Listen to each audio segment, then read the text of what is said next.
The morning after my daughter's wedding, the wedding I wasn't invited to, my phone rang. Claire didn't even say hello, didn't say she missed me, didn't say she wished I'd been there. She just said, "Mom, Julian and I want to spend our honeymoon at the Vineyard. Can you send us the gate code and make sure the cellar's stocked?" I sat there with the phone to my ear, staring out across the vines that had been in my family for 3 generations. My only child had gotten married without me, and the first thing she wanted was the keys to Rossi Vineyards. She tried to dress it up, of course, said it was romantic, that she wanted to start her marriage where she grew up, running barefoot through these rows. Said Julian thought the estate would give them more privacy than a crowded resort. But I heard what was underneath. He wanted inside my gates. He wanted a taste of the life I'd built with my father's hands and my husband's sweat. And Claire, my Claire, was repeating his words like they were her own.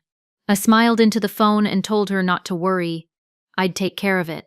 Then I hung up, poured myself a glass of my best Cabernet, and started planning a wedding gift. Not flowers, not a check, but something they would never forget. Before we continue, please leave a comment telling us where you're watching from and subscribe to Never Too Old channel. We're creating a community of incredible people who know that our best chapters can happen at any age. Now, back to the story. I've been walking these rows since I could toddle. My father planted the first Cabernet vines when I was 3 years old, back when this valley was still more about prunes than prestige.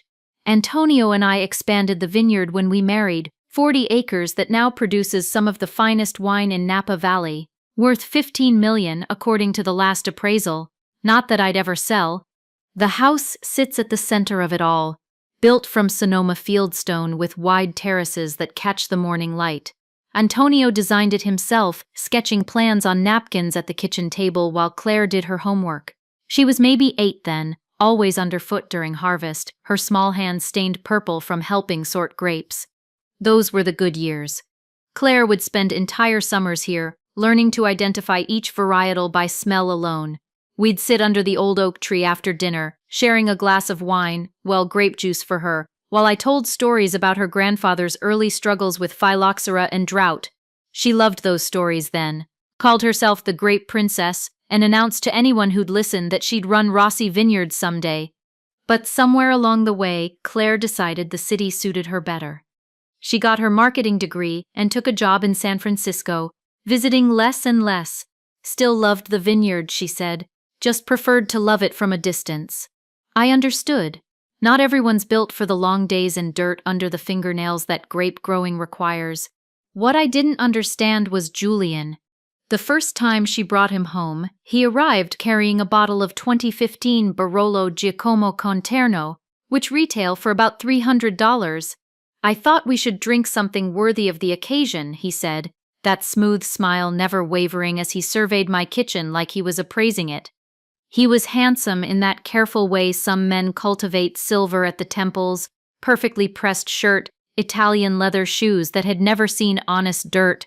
Claire practically glowed beside him, hanging on his every observation about the terroir and the investment potential of Napa Valley real estate. "You've built something remarkable here, Eleanor," he said over dinner, gesturing toward the windows where the vineyard stretched into twilight. "This kind of operation, with proper capitalization and modern marketing, could really scale. Have you considered partnership opportunities?" I kept my smile pleasant and asked him to pass the salt, but something cold settled in my stomach that had nothing to do with the wine. Claire didn't notice. She was too busy watching Julian taste my 2018 reserve, waiting for his approval like a schoolgirl. When he pronounced it quite sophisticated for a boutique operation, she beamed. That night, after they'd gone back to Claire's apartment in the city, I walked the vineyard alone. The vines whispered in the evening breeze, the same sound they'd made when my father and I would check for pests by moonlight. These roots ran deep, deeper than charm, deeper than whatever spell Julian had cast over my daughter. I should have trusted that feeling, should have asked more questions, pushed harder when Claire started parroting his phrases about maximizing potential and strategic partnerships. But she was 35 and in love, and I'd learned long ago that there are some mistakes you have to let your children make. I just never thought she'd make them at the altar. I found out about my daughter's engagement from Napa Valley Lifestyle's Instagram feed. There she was in a cream silk dress, Julian's arm around her waist, both of them laughing at what looked like a garden party. The caption read, "Vinter heiress Claire Rossi announces engagement to wine investor Julian Hale, celebrated this weekend at the beautiful Hale family estate." I stared at my phone screen until the image blurred. 47 comments already from people I'd known for decades, all congratulating my daughter on news I was learning from social media. The call came 2 hours later. "Mom, I meant to call you earlier." "Congratulations," I said, my voice steady. "You look radiant in the photos." A pause. "You saw them already?" "The whole valley's seen them, sweetheart." "Oh." Her voice went smaller. "I'm sorry. Julian's parents wanted to keep it family only, just immediate family. You understand, right? They didn't want it to turn into a big production. Family only." I let those words settle. "Of course. When's the wedding?" "We're planning something small and intimate. Very simple." "Simple?" I swallowed the hurt and told her I was happy for her. We talked about dates and venues in the vague way people do when they're not really making plans together. When I hung up, I went out to check the irrigation lines, letting the familiar work steady my hands. The humiliation burned, but I buried it. Claire was in love. Julian's family had money and connections. Of course they'd want to control the narrative, make it about them. I'd raised Claire to be gracious, and grace sometimes meant accepting slights with dignity. I threw myself into harvest preparations. The Cabernet was nearly ready, and Manuel needed direction on the picking crews. Rosa wanted to discuss replanting the south slope. Work has always been my refuge. When your heart hurts, your hands can still tend vines. 3 weeks passed. I heard nothing about wedding plans. Then Rosa came in from the mailbox with the newspaper, shaking her head. "Senora Eleanor, you should see this." The St. Helena Stars Society page featured a small article, "Quiet Wedding for Local Couple." Below it, a photo of Claire and Julian emerging from the courthouse, his parents flanking them like bodyguards. The caption read, "Claire Rossi and Julian Hale wed in intimate ceremony yesterday." Yesterday. My daughter had gotten married yesterday, and I'd learned about it from the newspaper. I sat at my kitchen table and read the article 3 times. The bride wore a simple blue dress and carried white roses. The groom's parents hosted a small reception at their St. Helena estate for immediate family. Immediate family. There it was again. The phone didn't ring that day, or the next. Claire didn't call to share her joy, didn't send photos, didn't even text to let me know she'd changed her name. I learned my daughter was married the way strangers did, from the newspaper. On the 3rd day, my phone finally rang. "Mom?" Claire's voice was bright, breathless. "I hope I'm not calling too early." "Not at all." I set down my coffee cup. "How are you, sweetheart?" "Oh, wonderful. Julian and I were just talking over breakfast, and we had this amazing idea." She paused, and I could hear him murmuring in the background, "We want to spend our honeymoon at the Vineyard. Isn't that romantic?" I told Julian how I used to run through the vines as a little girl, and he thinks it would be so much more private than some crowded resort. I gripped the phone tighter. 3 days. She'd been married 3 days, and this was the first time she'd called me. "The guest house would be perfect," she continued, "and maybe you could make sure the wine cellar's stocked." He's excited to try some of the older vintages. Something about the way she said it, not "we're excited" or "I'd love to share this place with him," made my chest tighten. "Of course," I heard myself say. "When were you thinking?" "This weekend? I know it's short notice, but the weather's supposed to be perfect." I closed my eyes and saw Claire at 8 years old, purple-stained and giggling as she helped me sort grapes. Saw her at 16, rolling her eyes at my stories about her grandfather but listening anyway. Saw her at 25, bringing college friends home for harvest, proud to show them the tasting room Antonio had built with his own hands. Now she was asking for the gate code like I was a hotel concierge. "I'll have Rosa prepare the guest house," I said, "and I'll make sure you have everything you need." "Thank you, Mom." The relief in her voice was audible. "Oh, and could you send me the gate code?" Julian doesn't want to have to stop at the main house. Of course he didn't. After I hung up, I sat in my kitchen for a long time. Through the window, the morning sun was hitting the vines just right, turning the leaves gold and green. This was the view Claire had woken up to every morning of her childhood. These were the sounds she'd fallen asleep to: the wind through the leaves, the distant hum of equipment, the soft voices of workers who'd known her since she was born. But Julian didn't want to stop at the main house, didn't want to share a meal with me, didn't want to hear stories about the Vineyard's history, didn't want Claire to remember that this place had a heart before it had a price tag. That's when I understood what was really happening. This wasn't about a romantic honeymoon. This was reconnaissance. Julian wanted to walk my property, taste my wine, and figure out what he'd married into. I poured myself a glass of my 2010 reserve, the wine Antonio and I had made the year before he died, and started making plans of my own. The honeymoon call came exactly as I'd expected, polite, brief, and entirely about logistics. Claire thanked me for preparing the guest house, mentioned how much they'd enjoyed the wine, and then got to the real reason she was calling. "Mom, Julian and I have been talking about the future." Her voice had that careful quality it got when she was delivering prepared remarks. "About the vineyard, I mean. The succession planning." I set down my pruning shears and walked back toward the house. "What about it?" "Well, you're 71 now, and Julian thinks we think maybe it's time to start transitioning some of the operational responsibilities.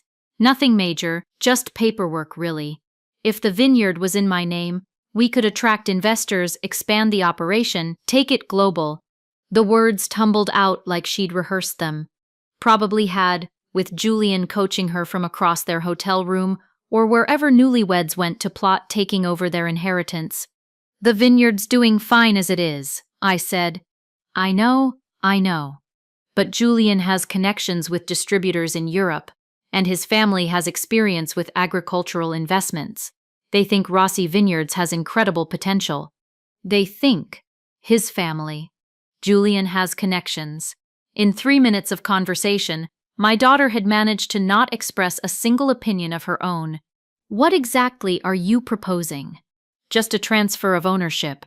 You'd still be involved, of course.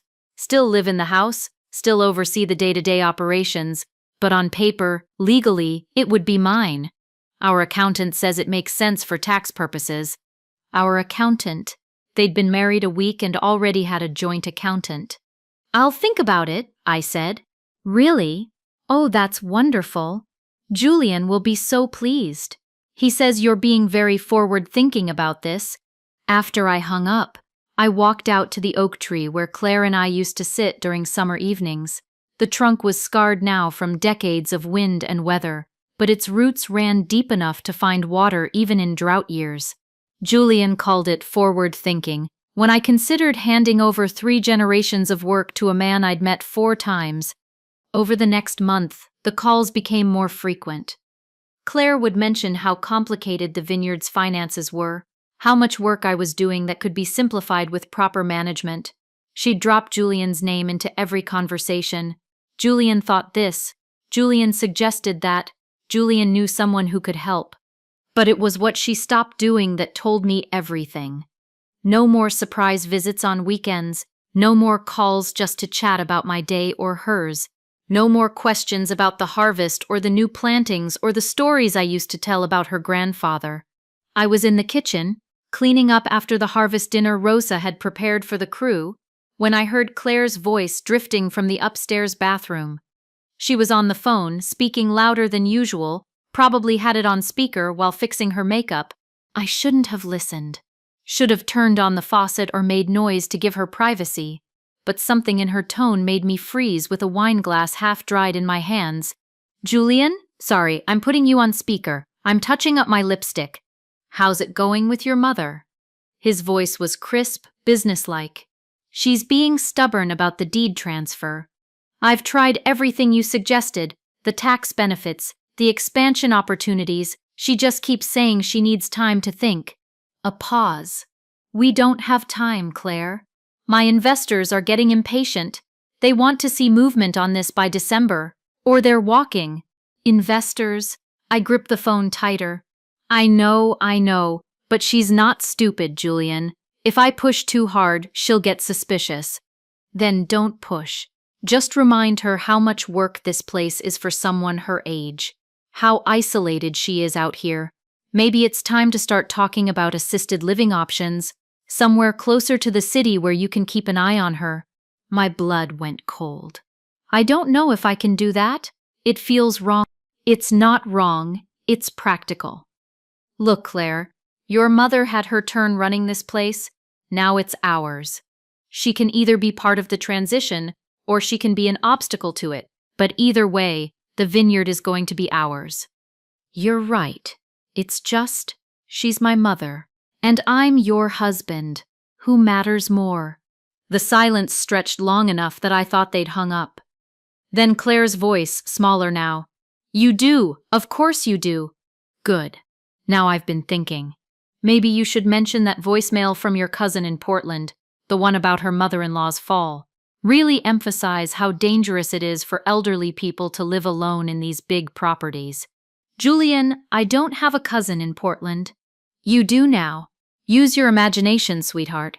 Sometimes you have to tell people what they need to hear. My hands were shaking, but my mind was crystal clear for the first time in months. Julian wasn't just after my vineyard. He was teaching my daughter to lie to me, manipulate me, gaslight me into believing I was too old and fragile to manage my own life. And Claire, my Claire, was going along with it. When she came back downstairs, I was drying wine glasses like nothing had happened. The crew did beautiful work this year, I said. Your grandfather would have been proud. She smiled, but it didn't reach her eyes. Mom, I've been thinking. Maybe we should talk about your long-term plans. I worry about you out here all alone. I smiled back and told her we'd talk soon, but I already knew exactly what my long-term plans were going to be. The next morning, I called my lawyer. Martin Delgado had handled Antonio's estate and helped me navigate the legal maze when we'd incorporated the vineyard 20 years ago. He was the kind of lawyer who still kept paper files and remembered his clients' birthdays, old school in the best possible way. Eleanor, good to hear from you. How's the harvest looking? Beautiful. Martin, I need you to do something for me, and I need you to keep it completely confidential. A pause. Of course. What do you need? I want you to run a background check on Julian Hale. Financial records, business history, everything you can find, and I want it done quietly. Any particular reason? I stared out at the vines, watching Manuel adjust the irrigation lines with the same careful attention he'd given this place for 15 years. Call it maternal intuition. What Martin found made my stomach turn. Julian Hale had left a trail of failed ventures across 3 states, a wine import business that had folded owing 6 figures to suppliers, a restaurant investment group that had collapsed when his partners discovered forged financial documents, 2 previous engagements to women from wealthy families, both broken off when the women's fathers had hired investigators. But the worst part was the pattern. Julian would court women with family businesses or significant inheritances, get close enough to gain access to their assets, then systematically drain what he could before moving on to the next target. There's more, Martin said when he brought me the files. He's currently being sued by 3 different creditors, and there are shell companies in his name that appear to be vehicles for moving money around without proper documentation. I flipped through page after page of financial records, lawsuits, and testimonials from his previous victims. One woman in Oregon had lost her family's apple orchard. Another in Washington had nearly lost her vineyard before her brother intervened. He's not just a gold digger, I said. He's a predator. That's about the size of it. Eleanor, you need to show this to Claire. I shook my head. She won't believe me. She'll think I'm making it up because I don't like him. Then what do you want to do? I closed the file and looked out at the vineyard that 3 generations of Rossi women had protected. I want to let him think he's winning, and then I want to destroy him. The first step was making Julian believe I was weakening. I started calling Claire more often, mentioning how tired I was, how overwhelming the vineyard management had become. I let slip that I'd been having trouble sleeping, that I sometimes forgot things. Maybe you're right about getting help with the business side. I told her during one carefully orchestrated phone call. All these regulations and tax codes, it's getting harder to keep track of everything. I could practically hear her excitement. Mom, that's wonderful. Julian knows some excellent business managers who could take that burden off your shoulders. Julian's business managers, of course he did. Meanwhile, I was building my own team. Martin introduced me to a forensic accountant who specialized in financial fraud. I hired a private investigator who had experience with con artists targeting family businesses. I even reached out to the women Julian had scammed before, women who were more than happy to share their stories and documentation. The hardest part was watching Claire transform into someone I barely recognized. She started dressing differently, more expensive clothes, jewelry I'd never seen before. Her vocabulary changed too, filled with business jargon that sounded unnatural coming from her mouth. Julian thinks we should modernize the tasting room, she told me during one visit. Maybe add some interactive elements, really capitalize on the experiential wine tourism market. Capitalize. Experiential market. These weren't Claire's words. But I played my part perfectly. I asked questions about Julian's suggestions, expressed concern about my ability to manage such changes on my own, even mentioned that maybe it was time to think about what would happen to the vineyard when I was gone. We could structure it as a gradual transition, Claire said, her eyes bright with something that might have been greed or might have been love. You'd still have input on all the major decisions, but Julian and I would handle the day-to-day operations. Day-to-day operations, like choosing which wines to produce, which distributors to work with, which workers to employ. The soul of the vineyard, dressed up in corporate speak. By November, Julian had become bold enough to visit the vineyard without Claire, ostensibly to assess the infrastructure needs for their planned expansion. I watched from my kitchen window as he walked the property with a notebook, taking photos, measuring distances between buildings. He was cataloging his future assets. That evening, he knocked on my door with a bottle of wine and a smile that didn't quite reach his eyes. Eleanor, I brought you something special. He held up a bottle of 2019 Screaming Eagle Cabernet, retail price around $400. I thought we should celebrate. What are we celebrating? The future. Claire tells me you're ready to start the transition process. I want you to know how much I respect what you've built here, and how committed I am to preserving your legacy. Preserving my legacy. While he planned to sell it to investors and turn it into a corporate cash cow, I opened the wine and poured 2 glasses, listening as Julian laid out his vision for Rossi Vineyards. Expanded production, international distribution, maybe even a luxury resort component to really maximize the property's potential. Of course you'd always have a place here, he said. Maybe a nice cottage somewhere on the property, close enough that you could still be involved but far enough that you'd have privacy. A cottage, so I could watch strangers run my family's vineyard from a distance. It sounds like you've given this a lot of thought, I said. I have. I love Claire, and I love this place. I want to make sure both have the brightest possible future. I smiled and refilled his glass. Julian, I think we understand each other perfectly. And we did. He understood that he was about to steal everything I'd worked for, and I understood that I was about to make him pay for it in ways he couldn't even imagine. The Napa Valley Wine Society's Winter Gala was exactly the kind of event Julian lived for. 200 of the Valley's most influential winemakers, distributors, and investors gathered in the St. Helena Community Center, all of them potential connections for an ambitious man with expensive taste. I hadn't planned to attend, usually avoided these affairs like the plague, preferring to let my wine speak for itself. But Martin had insisted. You need to be seen, he'd said. Let people think everything's normal while we finish gathering evidence. So there I was, wearing the black dress I'd bought for Antonio's funeral, and trying to look like a woman who wasn't planning anyone's destruction. Julian worked the room like a politician running for office. I watched him from across the hall, noting how he positioned himself near the bar where the biggest names in the valley would eventually migrate. His laugh was too loud, his handshake too firm, but most people seemed charmed by his enthusiasm.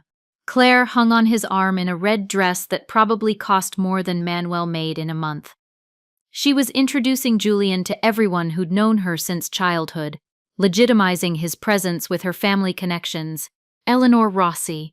Patricia Caldwell appeared at my elbow, wine glass already half empty. I haven't seen you at one of these in years. How are you holding up?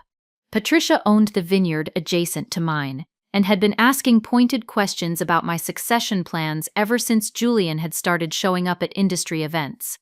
I'm doing well, I said, enjoying retirement. Retirement? She looked genuinely surprised. But I thought Claire mentioned that Julian was taking over operations. Did she? Before Patricia could answer, the room went quiet. Julian was standing near the microphone, Claire beside him, both of them beaming like they'd just won the lottery. Ladies and gentlemen, Julian began, his voice carrying easily across the room. I hope you'll indulge me for just a moment. Claire and I have some exciting news to share. My stomach dropped. As many of you know, I've had the incredible privilege of joining the Rossi family. He squeezed Claire's hand, and tonight I'm thrilled to announce that Claire and I will be taking over full operational control of Rossi Vineyards, effective January 1st. The applause was polite but scattered. A few people glanced in my direction, confusion clear on their faces. We're planning an aggressive expansion, Julian continued, warming to his subject. International distribution, premium vineyard experiences, maybe even some hospitality components. The Rossi legacy is about to enter its most exciting chapter. More applause. Stronger this time. People loved a success story, especially one that promised to bring more attention to the valley. I stayed perfectly still, my wine glass steady in my hand. Around me, I could hear whispered conversations starting up. Did you know about this? I thought Eleanor was still running things. When did this happen? Julian was still talking, outlining his vision for turning Rossi Vineyards into what he called a world-class destination brand. Every word made my teeth ache, but I kept smiling, kept nodding when people approached to offer congratulations, kept playing the part of the gracious matriarch, stepping aside for the next generation, because Julian had just made a critical mistake. He'd announced his takeover publicly, in front of witnesses, before actually taking over anything. He'd committed himself to a timeline, made promises to investors and colleagues, painted himself into a corner where he had to deliver on his grand plans. The problem was, he didn't actually own Rossi Vineyards, didn't have any legal authority to make operational decisions, didn't even have access to the business accounts. He just promised the entire valley something he couldn't deliver.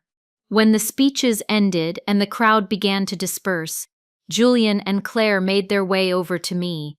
Julian's face was flushed with excitement and what looked like several glasses of champagne. Eleanor, what did you think? He asked. I hope I didn't speak out of turn, but I was so excited about the announcement that I couldn't help myself. It was very comprehensive, I said. Julian's been working on that presentation for weeks, Claire added. He wanted to make sure everyone understood the vision for the vineyard's future. I can see that, although I'm curious about something, Julian. You mentioned effective January 1st. I don't recall us finalizing those particular details. For just a moment, his smile faltered. Well, obviously, we'll need to handle the paperwork and legal formalities, but I thought it was important to let people know where we're headed. Of course, and your investors, they must be pleased with the timeline. Very pleased. They're ready to move forward as soon as we have everything in order. I nodded thoughtfully. How exciting for everyone involved. We chatted for a few more minutes about logistics and timelines, Julian growing more animated with each topic. He was already mentally spending money he didn't have, making plans for property he didn't own. As we walked toward the parking lot, I realized Julian had given me something precious, a deadline.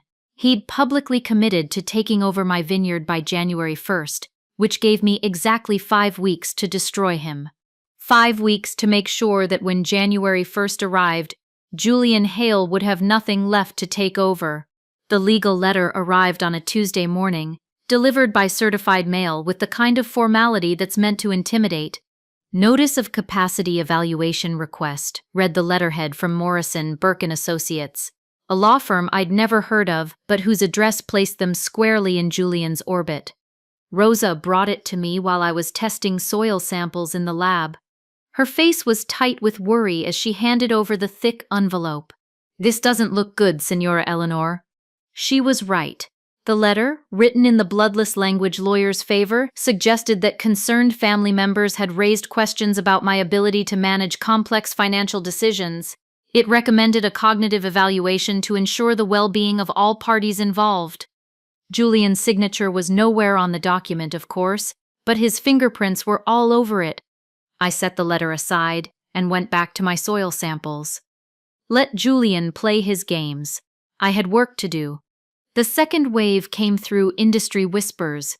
Suddenly, every wine distributor in the valley had heard rumors that I was stepping down due to health concerns. Orders that had been placed months in advance were quietly being cancelled. The sommelier at Auberge du Soleil called to check in and mentioned that several people had told him Rossi Vineyards was changing ownership. Nothing wrong with the current management, I told him. But thanks for checking. Julian was working systematically to undermine my reputation, spreading carefully worded concerns that stopped just short of actionable slander. He was too smart to say anything directly, but the message was clear. Eleanor Rossi was no longer in control of her own business. The third attack was the most personal. Claire appeared at my door on a Thursday evening, her eyes red-rimmed and her usual composure cracked. "Mom, we need to talk." I led her to the kitchen and put the kettle on, waiting while she gathered herself. "Julian's been talking to estate planning attorneys," she began, then stopped. Started again. "He thinks you're making some questionable financial decisions, such as refusing to modernize the operation, turning down expansion opportunities, keeping too much capital tied up in equipment that could be liquidated." I poured hot water over tea bags and waited. "He's worried about you, Mom. We both are. You're 71 years old, running a $15 million business by yourself. What if something happens to you? What if you have a fall, or a stroke, or—" Her voice trailed off, but I heard the script underneath. The same phrases Julian had used on that phone call. What exactly is Julian proposing? A conservatorship. Just temporary, just until we can get everything properly organized. You'd still live here, still be involved in day-to-day operations, but Julian would handle the legal and financial aspects. I looked at my daughter, really looked at her, saw the exhaustion in her face, the way her hands trembled slightly as she reached for her tea. She didn't want to be having this conversation any more than I wanted to hear it. "Claire," I said gently, "do you remember what your father used to say about trust?" She nodded, tears starting to gather. "He used to tell you that trust isn't something you get because you ask for it. It's something you earn by proving you deserve it." "I know. Julian hasn't earned my trust, sweetheart. And asking you to betray yours, that's not love. That's manipulation." The tears came then, quietly at first, then harder. Claire buried her face in her hands and cried the way she hadn't since she was a child. "I don't know what to do," she whispered. "He says if I don't support him on this, it means I don't trust his judgment, that I'm choosing you over him. And what do you think? I think I married someone I don't recognize anymore." I reached across the table and took her hands. "Then maybe it's time to figure out who you really married." After Claire left, I called Martin. It was after 9, but some conversations can't wait for business hours. "They're accelerating the timeline," I told him. "Julian's moving for conservatorship." "That's actually good news," Martin said. "Shows he's getting desperate. Desperate people make mistakes." "How long do we have?" "Based on what we've gathered so far, I'd say we're ready to move within the week." The private investigator found some very interesting connections between Julian and several failed investment schemes. Seems our boy has a pattern of targeting wealthy older women. How many others? At least 3 that we can document. All of them ended up losing significant assets before they figured out what was happening. I sat in my kitchen after we hung up, looking out at the vineyard in the moonlight. Julian thought he was tightening a noose around my neck. but what he'd actually done was given me the rope I needed to hang him with. 1 week, 7 days to destroy a man who thought he'd already won. I'd been patient long enough. The Napa Valley Wine Society's annual year-end dinner was held at Meadowood Resort, in the same dining room where I'd first met Antonio 45 years ago. He'd been a waiter then, charming and impossible, telling me the house wine was fine, but I deserved better. Tonight, the room buzzed with conversation about market trends and harvest yields. Julian held court near the bar, regaling investors with his plans for revolutionizing the boutique winery experience. Claire sat beside him in emerald silk, smiling at appropriate moments but staying quiet. She'd lost weight over the past month, and there were shadows under her eyes that makeup couldn't quite hide. I took my usual table near the back, where I could observe without drawing attention. Martin sat across from me, looking perfectly ordinary in his 20-year-old navy suit. "Are you ready for this?" he asked quietly. "Absolutely," I said. The evening followed its predictable rhythm. Wine pairings with each course, speeches about the challenges facing small vineyards, polite applause from people who'd had too much to drink. Julian checked his watch repeatedly, waiting for his moment. It came during dessert. "Ladies and gentlemen," called out the society president, a perpetually cheerful man named David. "We have a special presentation tonight from one of our newest members." Julian rose with practiced confidence, buttoning his jacket as conversations died down around the room. Claire watched him with what looked like dread. "Thank you, David, and thank you all for welcoming me into this incredible community." Julian's voice carried the warm sincerity he'd perfected over months of practice. "As many of you know, I've had the honor of joining the Rossi family, and tonight I want to share some exciting developments." He gestured toward an easel that had been set up near the podium, pulling away a cloth to reveal a professionally designed presentation board. Rossi Vineyards, a vision for tomorrow, was emblazoned across the top in gold lettering. "Eleanor Rossi has built something truly remarkable over the past 4 decades," Julian continued, his eyes finding mine across the room. "But like all great enterprises, it's time for the next chapter. Beginning January 1st, Claire and I will be implementing a comprehensive modernization plan that will position Rossi Vineyards as the premier luxury destination in Napa Valley." Murmurs of interest rippled through the crowd. Julian had chosen his moment well. Everyone was relaxed, wine softened, ready to be impressed by ambitious plans and beautiful renderings. "We're talking about a complete transformation," he said, warming to his theme. "Premium guest accommodations, world-class dining experiences, exclusive vintages available only to our resort guests. We project a 300% increase in revenue within the first 2 years." More murmurs, these ones more enthusiastic. Nothing impressed Napa Valley investors like projected revenue increases. "Of course, this vision requires significant capital investment," Julian continued, "which is why I'm pleased to announce that we've secured backing from several prominent investment groups who share our commitment to excellence." That was my cue. I stood slowly, my chair scraping against the hardwood floor loud enough to draw attention. Conversations died as heads turned in my direction. "Julian," I said, my voice carrying clearly across the room, "that's a fascinating presentation." He smiled, but I caught the flicker of uncertainty in his eyes. "Thank you, Eleanor. I hoped you'd approve." "Oh, I more than approve. I'm impressed by the thoroughness of your planning, the attention to detail, the confidence with which you've presented these projections." Julian's smile grew more genuine. Around the room, people relaxed, settling back to watch what they assumed would be a gracious passing of the torch. "There's just one small detail I'm curious about," I continued, reaching for the leather portfolio Martin handed me. "These investment groups you mentioned, are they the same ones you worked with in Oregon? Or perhaps the ones from Washington State?" The temperature in the room seemed to drop several degrees. Julian's hand tightened on his wine glass. "I'm not sure what you mean." "Oh, I think you do." I opened the portfolio and withdrew a thick stack of documents. "Martin Delgado, my attorney, has been doing some fascinating research into your business history. Would you like me to share what he found?" Julian's face had gone pale under his tan. "Eleanor, I think there might be some misunderstanding. No misunderstanding at all. For instance, did you know that Julian Hale Import Solutions declared bankruptcy in 2019, owing over $400,000 to suppliers across 3 states? A collective intake of breath swept the room. Julian's hand was shaking now, wine sloshing dangerously close to the rim of his glass. Or that Cascade Investment Group, Julian's restaurant venture in Washington, collapsed when investors discovered falsified financial statements? This is ridiculous, Julian said, his voice rising. I don't know where you're getting this information, but public records, mostly. Amazing what you can find when you know where to look. I pulled out another document.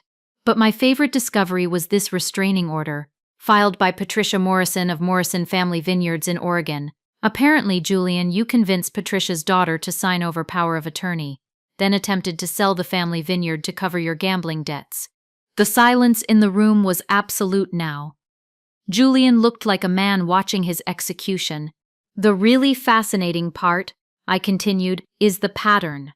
Wealthy older women with family businesses, whirlwind courtships, quick marriages, then systematic attempts to gain control of assets. I looked directly at Claire, who sat frozen in her chair. Patricia Morrison was 68 when you targeted her daughter. Margaret in Washington was 72. I'm 71. Quite a coincidence. You're lying, Julian said, but his voice cracked on the words. Am I? I pulled out a photograph. This is Julian with Margaret's daughter Sandra at their engagement party in Seattle. Notice anything familiar about his approach? The expensive gifts, the talk of modernization and expansion, the suggestions about assisted living for elderly relatives. Julian's glass slipped from his hand, shattering against the floor in a spray of red wine that looked like blood. The good news, I said, is that Julian's investors will be very interested to learn about his criminal history. The bad news is that those investors include several undercover FBI agents investigating financial fraud. That wasn't entirely true, but Julian didn't know that. What he knew was that his carefully constructed world was crumbling around him. Claire, he said, turning desperately to his wife, tell them this is insane. Tell them your mother is making this up because she doesn't want to give up control. Claire looked at him for a long moment, then at me, then back at him. When she spoke, her voice was barely above a whisper. I want to see a divorce attorney. The room erupted. Conversations exploded at every table as people processed what they'd just witnessed. Several men in dark suits, Martin's private investigators, though Julian didn't know that, moved to block the exits. Julian looked around wildly, probably calculating his chances of reaching his car before someone called the police. But there was nowhere to run. Not anymore. Oh, and Julian, I said as he backed toward the door, about that conservatorship petition. Martin filed a counter-motion this morning, along with criminal fraud charges. You'll be hearing from the district attorney's office very soon. He turned and ran then, pushing through the crowd toward the exit. I didn't watch him go. Instead, I looked at my daughter, who sat surrounded by the wreckage of her marriage, tears streaming down her face. Claire, I said gently, let's go home. The district attorney's office moved faster than I'd expected. Within 72 hours, Julian's assets were frozen pending investigation. The FBI's Financial Crimes Unit had apparently been tracking him for months, waiting for enough evidence to build a solid case. Martin called with updates that felt like small victories. Julian's passport had been confiscated.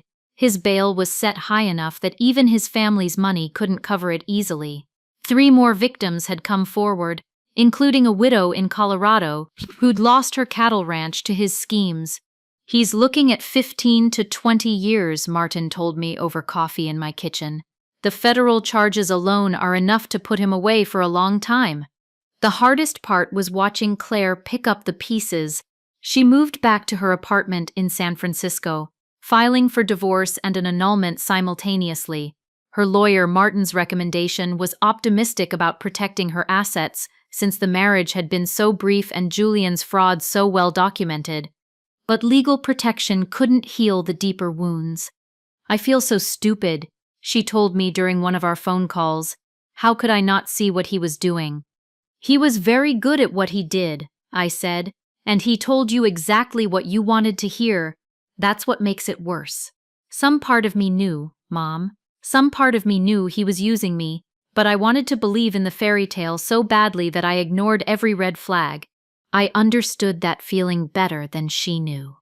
We all want to believe in transformation, in love conquering practical concerns, in happy endings that don't require difficult choices.